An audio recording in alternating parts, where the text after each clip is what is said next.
Hello everyone, welcome to physics club friends. आज हम लोग करंट इलेक्ट्रिसिटी के लेक्चर नंबर 11 में डिस्कस करने वाले हैं। काफ़ी आसान लेकिन उसी पॉइंट पे काफ़ी ज़्यादा इंपॉर्टेंट टॉपिक जो हमारे एग्जाम्स में जैसे कि सीबीएसई बोर्ड रहा, आईसीएसई बोर्ड या वेरियस स्टेट बोर्ड जैसे कि यूपी बोर्ड या फिर एएमई बोर्ड में भी ये टॉपिक हमारा 2 मार्क्स में देखने को मिलता है। ठीक है, तो आज हम डिस्कस करेंगे भाई काफ़ी इंपॉर्टेंट टॉपिक जो है हमारा ohmic and non ohmic conductors. ठीक है, ये जो टॉपिक है मैंने यहाँ से रिलेटेड 1 मार्क के ग्राफ भी देखे हैं बोर्ड में जो पूछे गए हैं, तो मैं इस टॉपिक में लास्ट में ग्राफ भी डिस्कस करूँगा। लेकिन अभी फिलहाल देखा जाए तो ohmic and non ohmic conductors क्या हैं। तो अगर बात की जाए इसे लिख के कैसे आना है, तो सेम आप इस तरीके से जैसे मैंने यहाँ पे लिखा है, आप ऐसा जिसका स्क्रीनशॉट ले लें और इसको ऐसे कैसा लिख देंगे, तीनों पॉइंट्स को इसके ओमिक के या तीनों और इसके साथ तीनों पॉइंट्स नॉन ओमिक के, तो आपको फुल मार्क्स मिलेंगे, कोई भी एक नंबर नहीं कटेगा। ठीक है, तो आप कॉपी पेंसिल लेकर रेडी हो जाइएगा। सो स्टार्ट करते हैं अपने टॉपिक को। ठीक है, so what are ohmic conductors. पहले स्टार्ट करेंगे ओमिक कंडक्टर्स के साथ। यहाँ पे जनाब मैंने यहाँ पर एक वायर माना है, मेटल का वायर, सपोज करिए कॉपर का ही मैंने वायर मान लिया AB। ओके, और यहाँ पर मैंने एक वेरिएबल बैटरी मानी है, वेरिएबल बैटरी यहाँ पर आप देख सकते हैं इसको, जिसकी वैल्यू मैं चेंज कर सकता हूँ, वोल्टेज की वैल्यू, और अमीटर क्या है, करंट की वैल्यू को रीड करने के लिए। ओके, मैंने यहाँ पर वायर की लेंथ फिक्स रखी है, वायर की लेंथ को मैं चेंज नहीं करूँगा। दूसरी चीज़ क्या है यहाँ पर कि जो टेम्परेचर है, टेम्परेचर वो 27 डिग्री सेल्सियस पे रहेगा, और जो प्रेशर है, प्रेशर वो 1 पास्कल पे रहेगा। Okay, so no problem, pressure 1 pascal पे रहेगा और टेम्परेचर 27 डिग्री सेल्सियस पे मेंटेन है। चलिए आगे बात करते हैं। तो फिर स्टेप बाय स्टेप काम करते हैं। मैंने क्या किया, सबसे पहले वोल्टेज रखा 0। जब वोल्टेज की वैल्यू 0 रखी तो करंट कितना आया इसमें, मैंने ऑब्जर्व किया अमीटर में करंट 0। ओके, जब मैंने वोल्टेज की वैल्यू इंक्रीज करके 1 वोल्ट किया तो मैंने क्या ऑब्जर्व किया, मीटर में करंट हो गया 1 एम्पियर। वोल्टेज को किया 2 वोल्ट, करंट हो गया 2 एम्पियर। वोल्टेज किया 3 वोल्ट, करंट हो गया 3 एम्पियर, और वोल्टेज हो गया 4। जब मैंने वोल्टेज किया 4 वोल्ट तो करंट हो गया 4 एम्पियर। तो चलिए सारे पॉइंट्स को हम लोग जो यहाँ पर मेरे सामने ग्राफ में आए हैं, इन सारे पॉइंट्स को जो मैंने यहाँ पर एक ग्राफ ड्रॉ किया है जो कि वोल्टेज वर्सेस करंट के बीच में है, इस ग्राफ पे प्लॉट करते हैं। अभी क्या है ओमिक कंडक्टर, वो तो बात की चीज़ है। पहले सारे पॉइंट जो एक्सपेरिमेंट्स हैं वो सारे एक्सपेरिमेंट के रिजल्ट्स को नोट कर लिया जाए, फिर उसके बाद देखेंगे 2 पे 2, 3 पे 3 और 4 पे 4। तो मेरे सामने जो ग्राफ आया वो ग्राफ एक स्ट्रेट लाइन आया। वो ग्राफ क्या आया भाई, एक स्ट्रेट लाइन। क्या आपने कहीं ऐसी चीज़ पहले कभी देखी है? जवाब है हाँ, ओम्स लॉ में। तो ये मेटेलिक वायर से जब मैंने वोल्टेज की डिफरेंट वैल्यू अप्लाई करी और इसमें जो करंट फ्लो हुआ, करंट की डिफरेंट वैल्यू को अगर आप नोटिस करेंगे तो पता ही चलेगा, जैसे जैसे वोल्टेज की वैल्यू इंक्रीज कर रही है उसी रेशो में, उसी अमाउंट में करंट की वैल्यू भी इंक्रीज कर रही है। तो यहाँ पर ये चीज़ बिल्कुल क्लियर है कि ये जो मेटेलिक वायर है ये ओम्स लॉ को ओबे कर रहा है। जवाब फिर परेशानी यार ये आती कि यार ओम्स लॉ क्या था, जो सर ने बताया था ओम्स लॉ क्या था। अरे यार याद करो, ओम्स लॉ में मैंने बताया था कि अगर आप वायर की फिजिकल कंडीशंस जैसे कि टेम्परेचर, प्रेशर, लेंथ, एरिया, अगर आप उन्हें कांस्टेंट रखते हैं तो क्या नोटिस करेंगे, the current which is flowing through the wire is directly proportional to the potential difference, यानी कि voltage applied across the ends of wire। जैसे जैसे आप वायर के अक्रॉस वोल्टेज की वैल्यू को इंक्रीज करेंगे वैसे वैसे उस वायर में फ्लो होने वाले करंट का अमाउंट भी इंक्रीज करता जाएगा। और यहाँ पर ये चीज़ नोटिस हो रही है क्या कि जैसे जैसे वोल्टेज बढ़ रहा है, अगर आपने वोल्टेज डबल किया करंट डबल हो गया, वोल्टेज ट्रिपल किया करंट ट्रिपल हो गया, वोल्टेज 4 टाइम्स किया तो करंट भी 4 टाइम्स इंक्रीज हो गया। तो यहाँ पर हम देख सकते हैं कि ये जो वायर है मेटेलिक वायर, ये ओम्स लॉ को ओबे कर रहा है। और जैसा कि नाम है ओमिक कंडक्टर, ये वही चीज़ है कि वो कंडक्टर्स जो कि ओम्स लॉ को क्या करते हैं, ओबे करते हैं। तो those conductors which obeys Ohm's law are called ohmic conductors. तो ये हुआ पहला पॉइंट। दूसरा पॉइंट क्या है, अगर आप यहाँ पे दूसरा पॉइंट पढ़ने से पहले मैं बता देता हूँ यहाँ पर क्या चीज़ लिखी हुई है उस पॉइंट में। यार एक बात बताओ, अगर मैं नोटिस करूँ इस ग्राफ को, वोल्टेज वर्सेस करंट के ग्राफ को अगर मैं नोटिस करूँ ध्यान से, तो आप एक चीज़ नोटिस करेंगे यहाँ पर क्या कि जो वोल्टेज है और जो करंट है वो कैसे वेरी कर रहे हैं, वो इस तरीके से वेरी कर रहे हैं कि अगर आप वोल्टेज की वैल्यू को डबल करते हैं तो करंट भी डबल हो रहा है, और अगर आप वोल्टेज की वैल्यू को ट्रिपल करते हैं तो करंट की वैल्यू भी क्या हो रही है, ट्रिपल हो रही है। बिल्कुल ठीक, यहाँ पर ये चीज़ नोटिस हो रही है। और इसकी वजह से जो ग्राफ आ रहा है, यहाँ पर जो ग्राफ आ रहा है वो ग्राफ क्या है, स्ट्रेट लाइन। फिर से अगर हम यहाँ पे ग्राफ को नोटिस करें तो पता ही चलेगा जैसे जैसे वोल्टेज की वैल्यू इंक्रीज हो रही है उसी अमाउंट में, उसी रेशो में करंट की वैल्यू भी क्या हो रही है, इंक्रीज हो रही है। सो यहाँ पर हम देख सकते हैं कि जो वोल्टेज है वो किसके डायरेक्टली प्रोपोर्शनल है, वोल्टेज जो है वो करंट के डायरेक्टली प्रोपोर्शनल है। और अगर हम यहाँ पे एक चीज़ नोटिस करेंगे कि ये जो चीज़ है इसे हम लोग थोड़ा सा तमीज़ से बोलेंगे तो क्या है कि हम यहाँ पर बोलेंगे कि जो वोल्टेज है और वो करंट है वो एक दूसरे के साथ कैसे डिपेंडेंट है, लीनियरली डिपेंडेंट है। सर लीनियरली का मतलब समझ नहीं आया। लीनियरली डिपेंडेंट का मतलब, लीनियरली डिपेंडेंट का मतलब ये है कि अगर एक चीज़ वोल्टेज डबल हुआ तो करंट भी डबल, 3 गुना, अगर वोल्टेज 3 गुना तो करंट भी 3 गुना। यहाँ पर वोल्टेज और करंट क्या है, डायरेक्टली प्रोपोर्शनल, इसी को बोलते हैं लीनियर रिलेशनशिप।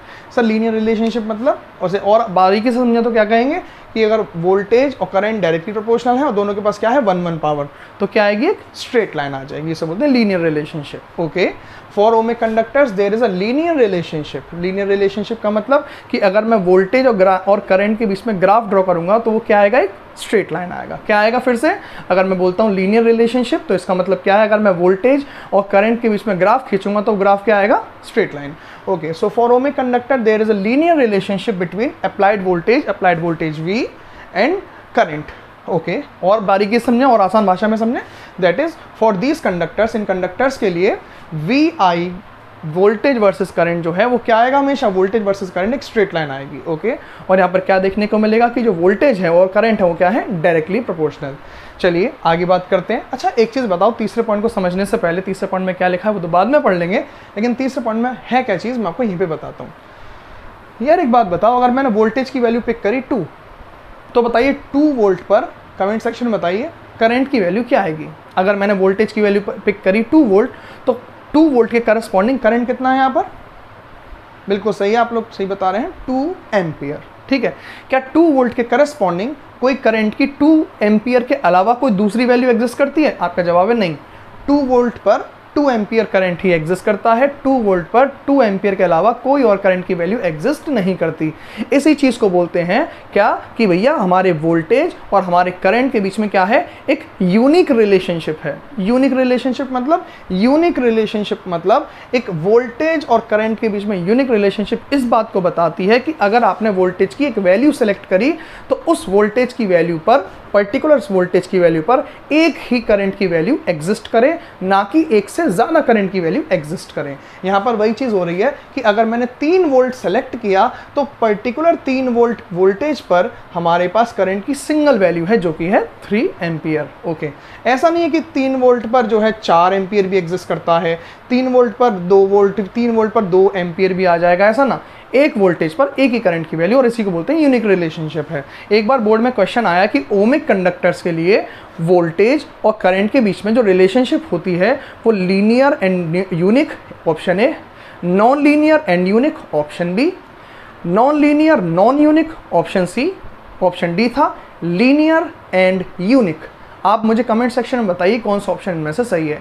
एक बार कॉम्पिटिटिव क्वेश्चन यही था कि ओमिक कंडक्टर्स के लिए वोल्टेज वर्सेस करंट जो रिलेशनशिप है वो क्या होगा। मैंने 4 ऑप्शन दिए, non linear non unique, okay, पहला ऑप्शन, लीनियर नॉन यूनिक, और तीसरा option non linear but unique, और चौथा ऑप्शन लीनियर एंड यूनिक। कौन सा ऑप्शन सही है, ऑप्शन ज़रा मुझे कमेंट सेक्शन में ज़रूर बताइएगा। ओके, सो 4 ऑप्शन है। अब यहाँ पे इसके बाद भाई जो यहाँ पर हम एग्जाम्पल देखें मेटेलिक कंडक्टर्स के, आई मीन ओमिक कंडक्टर्स के, तो ओमिक कंडक्टर्स का जो बेस्ट एग्जाम्पल है वो है हमारे मेटेलिक कंडक्टर्स। जैसे कि हमारे पास कॉपर का वायर है, उसमें करंट फ्लो हो रहा है, तो जो कॉपर का वायर है जिसमें करंट फ्लो हो रहा है, और याद रखिएगा ओमिक कंडक्टर्स जो हैं हमारे मेटेलिक कंडक्टर्स तो हैं वो ओमिक कंडक्टर्स, ठीक है, लेकिन एक परेशानी, हमारे मेटेलिक कंडक्टर्स ओमिक कंडक्टर्स की तरह बिहेव करेंगे, लेकिन अगर आप उन हमारे मेटल्स में से ज़्यादा करंट फ्लो कराएंगे तो हमारे मेटेलिक कंडक्टर्स ओमिक कंडक्टर की कैटेगरी में नहीं आएंगे। याद रखिएगा, हर बार मेटेलिक कंडक्टर्स ओमिक कंडक्टर्स नहीं होते। हमारे मेटेलिक कंडक्टर्स ओमिक कंडक्टर्स का एग्जाम्पल तो हैं, लेकिन सिर्फ एक शर्त पे, जब वो शर्त क्या है, फॉर लेस करंट। जब हमारे पास एक कॉपर का वायर है, ये ओमिक कंडक्टर है, लेकिन सिर्फ तब जब इसमें करंट की वैल्यू लेस फ्लो होगी। लेकिन अगर आप इसमें ज़्यादा करंट की वैल्यू फ्लो कराएंगे तो ये गर्म हो जाएगा, जिसकी वजह से ये ओमिक बिहेवियर से, ओम्स लॉ के बिहेवियर से खुद को डेविएट करना स्टार्ट कर देगा और ये ओमिक कंडक्टर की कैटेगरी से हट जाएगा। तो अगर एग्जाम में पूछा जाता है कि भाई बताइए मेटेलिक कंडक्टर क्या हर बार हर कंडीशन में ओमिक कंडक्टर होते हैं, आंसर है नहीं। मेटेलिक कंडक्टर ओमिक कंडक्टर होते तो हैं, लेकिन सिर्फ तब जब उनमें less amount of current flow होता है। ओके, अगली बात आती है भाई कार्बन रजिस्टर्स। इसको याद रखिएगा, कार्बन रजिस्टर्स भी जो है ना, कार्बन रजिस्टर्स वो भी ओमिक कंडक्टर्स की कैटेगरी में ही आते हैं। ऑब्जेक्टिव क्वेश्चन एक बार क्या आया जरा मुझे बताइएगा ऑप्शन में। मैं 4 ऑप्शन देता हूँ फिर दोबारा से, कि which of the following best represent the example of ohmic conductor. ठीक है, पहला ऑप्शन था आपका इलेक्ट्रोलाइट्स, ओके, दूसरा था आपका ऑप्शन उसमें जो मैंने देखा डायोड्स, फिर तीसरा था ट्रांजिस्टर्स, और चौथा ऑप्शन था हमारा कार्बन रजिस्टर्स। तो बच्चों से छोड़ के आ गए, जबकि बहुत सिंपल एग्जाम्पल था। कार्बन रजिस्टर्स जो होते हैं वो ओमिक कंडक्टर्स का एग्जाम्पल होते हैं। ओके, तो चलिए इसके बाद बात करते हैं नॉन ओमिक कंडक्टर्स की। क्या होते हैं हमारे सामने नॉन ओमिक कंडक्टर्स भाई? तो भाई नॉन ओमिक कंडक्टर्स वो कंडक्टर्स हैं जो इसका जस्ट ऑपोजिट कर देंगे, जो कंडक्टर्स ओम्स लॉ को ओबे नहीं करते। ये मेटेलिक कंडक्टर्स हैं जो कि ओम्स लॉ को ओबे करते हैं। ये है नॉन ओमिक कंडक्टर, जैसा कि नेम इंडिकेट कर रहा है, वो कंडक्टर्स जो कि ओम्स लॉ को ओबे नहीं करेंगे, उन्हें क्या उनका नाम क्या होगा? Non ohmic conductors. ठीक है, अगला पॉइंट आता है कि for non ohmic conductors there is non linear relationship between applied voltage and current. Sir ये चीज़ समझ में नहीं आई कि नॉन लीनियर रिलेशनशिप, इसको बेस्ट समझते हैं इस एग्जाम्पल के जरिए। जनाब मेरे पास ये डिवाइस है, इस डिवाइस का नाम है डायोड। क्या है इस डिवाइस का नाम? डायोड। फिलहाल के लिए याद रखना डायोड कुछ है, और फिलहाल मैं बेसिक से बताऊं तो डायोड एक सेमीकंडक्टर डिवाइस होता है। फिलहाल के लिए तो आप इतना ही याद रखो कि डायोड क्या होता है? एक सेमीकंडक्टर डिवाइस होता है। चैप्टर नंबर 14 हमारा आएगा जिसमें मैं डिटेल में सिखाऊंगा डायोड क्या होता है, और 3 मार्क्स का क्वेश्चन हमारे बोर्ड में ज़रूर पूछा जाता है डायोड से रिलेटेड। क्या क्वेश्चन आएंगे वो तो बात की चीज़ है। ओके, सो अभी डायोड है हमारे पास एक सेमीकंडक्टर डिवाइस। ठीक है, आगे बात करते हैं। और इस डायोड से मैंने एक बैटरी को कनेक्ट किया और एक यहाँ पर एमीटर लगा दिया करंट की वैल्यू को रीड करने के लिए। चलिए बात करते हैं। जब मैंने वोल्टेज की वैल्यू 0 रखी, मैंने क्या नोटिस किया? करंट भी है 0। लेकिन जब मैंने वोल्टेज को 1 वोल्ट किया, करंट अभी भी रहा 0, मैंने नोटिस किया एमीटर में। जब मैंने वोल्टेज की वैल्यू 2 वोल्ट रखी और जब मैंने एमीटर में देखा, अभी भी एमीटर की रीडिंग 0 आ रही है। जब मैंने वोल्टेज को बढ़ाकर 3 वोल्ट किया, फिर मैंने एमीटर की रीडिंग चेक करी, तब भी 0 आ रहा है। मैंने कहा क्या नाटक है, शायद एमीटर खराब तो नहीं हो गया। मैंने फिर वोल्टेज 4 बढ़ाकर 4 वोल्ट किया, जैसे ही 4 वोल्ट किया तुरंत आंसर आ गया एमीटर में 1। ओके, 5 वोल्ट किया वोल्टेज को, करंट आ गया 3। मैंने कहा चलो ठीक है, कुछ तो आया, चलो इसे मार्क करते हैं। 0 पे 0, ओके 1, वोल्टेज की वैल्यू 1 लेकिन करंट की वैल्यू अभी भी 0, तो 1 पे 0। वोल्टेज की वैल्यू 2, करंट अभी भी 0, तो वोल्टेज 2 करंट 0। वोल्टेज की वैल्यू 3, करंट की वैल्यू अभी 0। वोल्टेज की वैल्यू 4, करंट की वैल्यू 1। वोल्टेज की वैल्यू 5, करंट की वैल्यू 3। अब इन सारे पॉइंट्स को मार्क कर दीजिए, सारे पॉइंट्स को मार्क करके ये ऐसे। अब एक चीज़ नोटिस करिए, क्या यहाँ पर वोल्टेज और करंट के बीच में स्ट्रेट लाइन है? बिल्कुल नहीं है, बिल्कुल भी नहीं है भाई। यहाँ पर देखिए कितना परफेक्ट ग्राफ है, वोल्टेज और करंट के बीच में बिल्कुल स्ट्रेट लाइन। क्या यहाँ पर वोल्टेज और करंट के बीच में स्ट्रेट लाइन है? जनाब बिल्कुल भी नहीं है। तो यही मैं समझाने की कोशिश कर रहा हूँ कि इनके लिए, यहाँ पर नॉन ओमिक कंडक्टर्स के लिए वोल्टेज और करंट के बीच में स्ट्रेट लाइन नहीं होती। ये क्या होता है? एक नॉन लीनियर रिलेशनशिप होती है। यहाँ पर स्ट्रेट लाइन नहीं बनेगी, कुछ कर्व बनेगा। मैं एक और एग्जांपल से शो करता हूँ। देखो एक एग्जांपल मेरे पास और नज़र आ रहा है अभी, जो मैंने अभी आपको आगे बताऊँगा अभी। क्या कि यहाँ पर ये मेरे पास डायोड का, पीएन जंक्शन डायोड का मेरे पास ग्राफ है। तो ग्राफ इस तरीके से होता है, ऐसा। यहाँ पर बेटा करंट आएगा, नीचे भी करंट, और यहाँ पर वोल्टेज, यहाँ पर भी वोल्टेज। ग्राफ ऐसा होता है। अब इस ग्राफ को ध्यान से देखिए, क्या ये ग्राफ में वोल्टेज और करंट डायरेक्टली प्रोपोर्शनल है? जवाब है बिल्कुल भी नहीं। क्या ये ग्राफ स्ट्रेट लाइन है? जवाब है बिल्कुल भी नहीं। तो यही मैं यहाँ पर समझाने की कोशिश कर रहा हूँ कि नॉन ओमिक कंडक्टर्स के लिए वोल्टेज और करंट का ग्राफ स्ट्रेट लाइन नहीं होता, वो एक नॉन लीनियर कर्व होता है। याद रखना वो कैसा होता है? वो एक नॉन लीनियर कर्व होता है। ओके, सो यहाँ पर मैंने वही चीज़ शो की है। तीसरा पॉइंट, यहाँ पर जो तीसरा वाला पॉइंट है वो बेहद इंपॉर्टेंट है। क्या कि यहाँ पर नॉन ओमिक कंडक्टर्स में ऐसा हो सकता है कि एक ही वैल्यू ऑफ करंट पर दो वोल्टेज की वैल्यू आ जाए। मतलब हम वोल्टेज की वैल्यू पहले 2 वोल्ट करें, मान लो 2 वोल्ट किया और करंट की वैल्यू आई 5 एम्पियर, लेकिन थोड़े समय बाद वोल्टेज की वैल्यू करके 7 वोल्ट जब की, तब भी करंट की वैल्यू 5 एम्पियर ही आई। ऐसा हो सकता है यहाँ पे हो सकता है ये चीज़ कि एक ही वैल्यू ऑफ करंट मिल जाए हमको 2 या 2 से ज़्यादा वोल्टेज की वैल्यू पर। अगर मुझे यहाँ पर मान करके चलते हैं कि शुरुआत में 2 वोल्ट पर 5 एम्पियर मिला, तो अगर मैं वोल्टेज बढ़ाते बढ़ाते 7 वोल्ट पर गया, तब भी पॉसिबिलिटी है कि मुझे 5 एम्पियर करंट दोबारा वैल्यू मिल जाए। मतलब इन केस के लिए, नॉन ओमिक कंडक्टर्स के लिए, जो वोल्टेज वर्सेस करंट रिलेशनशिप होती है वो नॉन यूनिक होती है। नॉन यूनिक का मतलब इस केस में वोल्टेज वर्सेस करंट का ग्राफ अगर हम देखें ग्राफ में, तो हमें ये चीज़ नोटिस करने को मिल भी सकती है। क्या कि एक वैल्यू ऑफ करंट हमारी 2 या 2 से ज़्यादा वोल्टेज की वैल्यू पर आ सकती है। मैं आपको एक बेस्ट एग्जांपल शो करता हूँ ग्राफ के ज़रिए। अगर मैं नॉन ओमिक कंडक्टर का एक और ग्राफ बनाऊँ जो कि गैलियम आर्सेनाइड का होता है, जो मैं भी आपको इस लेक्चर में अभी थोड़े टाइम बाद बताने भी वाला हूँ, तो यहाँ पर आता है करंट और यहाँ पर आता है वोल्टेज। वो ग्राफ कुछ ऐसा आता है। ये ऐसा। अब आप एक चीज़ नोटिस करिएगा, ये ऐसे और ये ऐसा, V1 V2 और ये I0। आप एक चीज़ पर फोकस करिए, V1 और V2 दो वोल्टेज की वैल्यू पर करंट की वैल्यू क्या है, I0। फिर से फोकस करिए, देखिए साफ साफ मैंने शो किया है, V1 वोल्टेज पर करंट की वैल्यू I0 और V2 वोल्टेज पर भी करंट की वैल्यू है I0। ओके, तो यही मुझे आपको बताने का मतलब था क्या, कि नॉन ओमिक कंडक्टर्स में voltage versus current non unique होता है। यहाँ पर एक या एक से ज़्यादा वैल्यू ऑफ वोल्टेज पर आपको सेम करंट मिलने की पूरी संभावना होती है, और इसके बेस्ट एग्जांपल होते हैं डायोड्स और ट्रांजिस्टर्स। तो अभी आप इसका स्क्रीनशॉट ले लीजिएगा, फिर इसके बाद हम डिस्कस करते हैं कुछ वो इंपॉर्टेंट ग्राफ जो हर साल सीबीएसई और आईसीएसई में पूछे जा रहे हैं। अक्सर का क्वेश्चन आ रहा है और ऑब्जेक्टिव क्वेश्चन आता है, लिखने के लिए भी वो ग्राफ बनवाने को आते हैं। तो इसके बाद में जस्ट वही डिस्कस करते हैं और फिर लेक्चर को एंड करेंगे।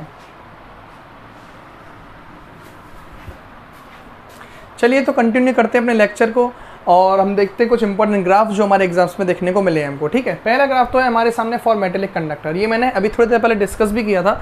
मेटेलिक कंडक्टर एक एग्जांपल है ओमिक कंडक्टर का, और ओमिक कंडक्टर के लिए वोल्टेज वर्सेस करंट जो ग्राफ आता है वो ग्राफ कैसा होता है, याद करिए, एक स्ट्रेट लाइन। तो यहाँ पर वोल्टेज वर्सेस करंट ग्राफ आप देख सकते हैं स्ट्रेट लाइन है। जैसे जैसे वोल्टेज बढ़ेगा वैसे वैसे करंट भी लीनियरली बढ़ता चला जाएगा, voltage double current double, voltage triple current triple, इस तरीके से। तो एग्जाम में आया, अगर मेटेलिक कंडक्टर के लिए एक जो है एक ग्राफ बनाइए तो ग्राफ सिंपल कैसा हो जाएगा, एक वी आई ग्राफ, वो एक स्ट्रेट लाइन होगा। यहाँ पर हम देख सकते हैं जो कि लीनियरली रिलेशनशिप शो कर रहा है करंट और वोल्टेज के बीच में।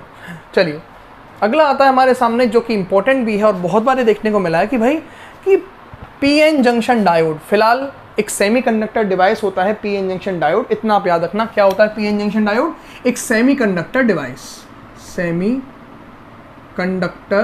है ना, सेमीकंडक्टर डिवाइस। अब जो सेमीकंडक्टर डिवाइस है इसका आपको voltage versus current graph draw करना है। या भाई याद रखना, बहुत इंपॉर्टेंट है, बहुत बार बोर्ड में पूछा भी गया है। तो मैंने यहाँ पर एक एक्सेस पर करंट ड्रॉ किया ऊपर, और नीचे की तरफ भी मैंने करंट ड्रॉ किया। एक एक्सेस पर मैंने वोल्टेज ड्रॉ किया।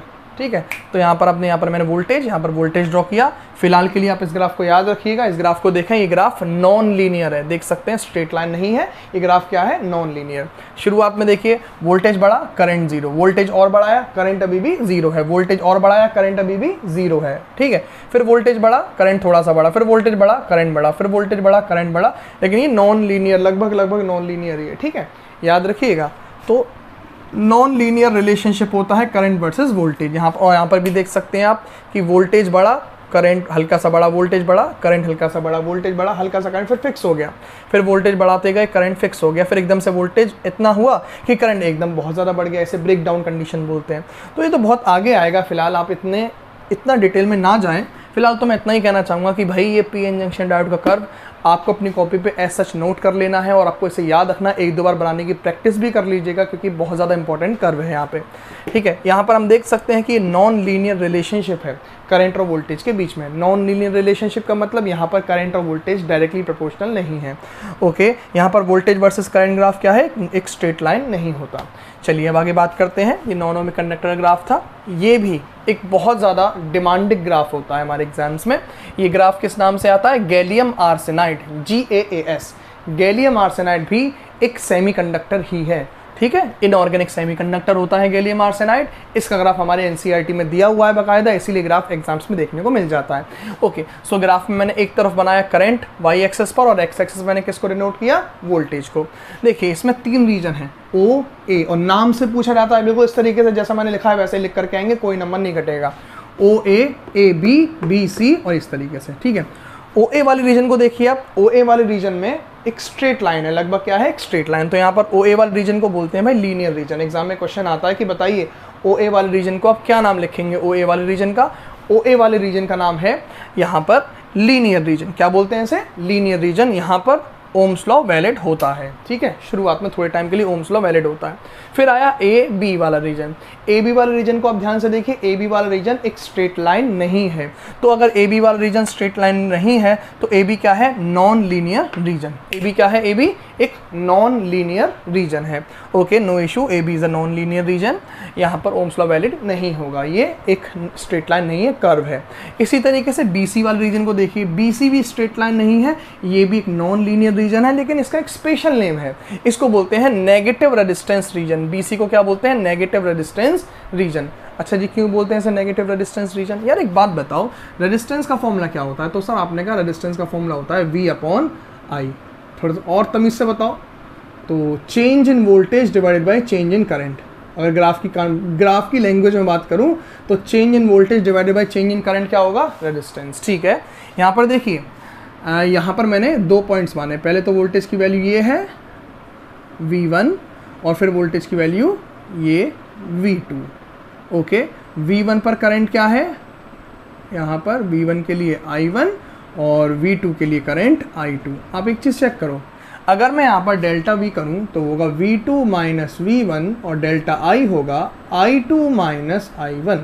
मुझे एक बात खुद बताओ, V2 माइनस V1, V2 है बड़ा वाला वोल्टेज और V1 है छोटा वाला वोल्टेज। अब देखिए जैसे जैसे आप आगे बढ़ेंगे वोल्टेज की वैल्यू बढ़ेगी, तो V2 है ज़्यादा वोल्टेज, V1 है कम वोल्टेज, तो V2 माइनस V1 तो होगा पॉजिटिव। लेकिन I2 माइनस I1 अगर आप करेंगे तो I2 तो छोटी वैल्यू है और I1 बड़ी वैल्यू है, तो अगर आप I2 में से I1 करेंगे माइनस तो आपके पास आएगा नेगेटिव। तो आंसर ओवरऑल कैसा होगा? नेगेटिव। ओवरऑल आंसर क्या हो जाएगा? नेगेटिव। याद रखिएगा, फिर से चेक कर लो। अगर मैं यहाँ पर देखूँ, यहाँ पर मैंने 2 पॉइंट्स मार्क करे, BC वाले रीजन में 2 पॉइंट्स मार्क करे, एक ये वाला पॉइंट यहाँ पर मार्क कर लिया और एक पॉइंट मैंने यहाँ मार्क किया। ठीक है, ये V1 के करस्पॉन्डिंग क्या है? I1 और V2 के करस्पॉन्डिंग क्या है? I2। ओके, अगर हम रेजिस्टेंस का फॉर्मूला बताएं तो R is equals to V/I। Graph के केस में अगर ध्यान से देखेंगे तो डेल्टा V/डेल्टा I हो जाएगा। डेल्टा V मतलब change in voltage, change in voltage मतलब V2 माइनस V1 और चेंज इन करंट का मतलब I2 माइनस I1। ओके, अगर हम इसे सॉल्व करेंगे तो भाई देखो, बड़ा वाला वोल्टेज माइनस छोटा वाला वोल्टेज, वो तो प्लस का आंसर आएगा, लेकिन बड़ा वाला करंट मतलब फाइनल करंट है I2 और इनिशियल करंट है I1। I1 ज़्यादा है और I2 यानी कि फाइनल करंट कम है, तो फाइनल करंट यानी कि I2 में से इनिशियल करंट यानी कि I1 माइनस करोगे तो आंसर ऑब्वियस सी बात है I2 छोटा है, इसीलिए माइनस का आंसर आएगा। इसीलिए इस रीजन में रेजिस्टेंस कैसा होता है? नेगेटिव। इसीलिए इस रीजन को बोलते हैं नेगेटिव रेजिस्टेंस रीजन। क्या बोलते हैं इसे? Negative resistance region. याद रखिएगा, इसे बहुत इंपॉर्टेंट ग्राफ है भाई, ये चीज़ नोट नहीं करनी है आपको। ये यहाँ पर जो मैंने बनाया है, इसे जो मैंने यहाँ पर से शो किया है, इसे मैं यहाँ से हटा देता हूँ, क्योंकि भाई आपको पेपर में ग्राफ देखने को मिलेगा, फिर आप उसे गलत करके आएंगे। अगर आप इस चीज़ को ऐसे करके लिख के आओगे ना, ये चीज़ बनाने की ज़रूरत नहीं है यहाँ पे। ओके, बहुत ज़्यादा इंपॉर्टेंट कर्व है, NCERT में ये डायरेक्ट बुक में मेंशन भी है। इसे मैं यहाँ से मिटा देता हूँ। ओके, सो आप क्या करेंगे, अब इसका स्क्रीनशॉट ले लीजिए, इसको एज सच नोट कर लेना अपनी कॉपीज़ पर। ओके, यहाँ से मैं इसका स्क्रीनशॉट ले लीजिए। ओके, तो चलिए आज इस लेक्चर में हम लोग इतना ही डिस्कस करते हैं। ठीक है, अगले लेक्चर में मिलेंगे कुछ इंपॉर्टेंट टॉपिक्स के साथ।